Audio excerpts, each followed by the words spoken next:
CNN News Center, weeknights on CNN. I'm Becky Anderson in London, and this is CNN.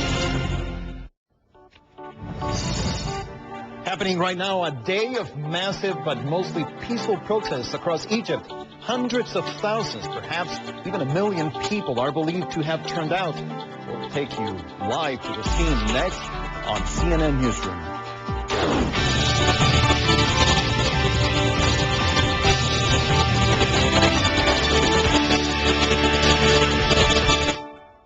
Hello, I'm Rafael Romo, and this is CNN Newsroom. Thanks for joining us.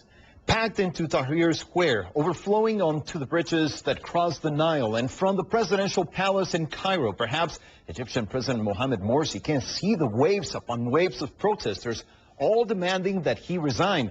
It is a massive show of opposition and anger 1 year to the day since Mr. Morsi took office. Not far away, his supporters are also rallying, but not nearly in the same numbers as his opponents.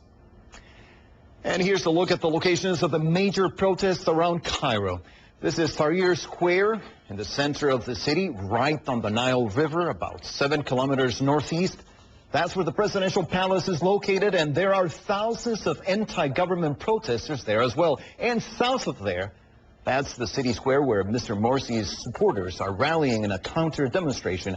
We should point out that the scope of these protests extends well beyond the Egyptian capital.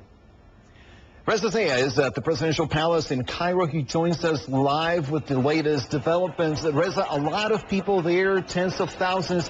But one thing that caught my attention earlier that you were telling us is that there's really no security that you can see guarding the presidential palace. Is that still the case?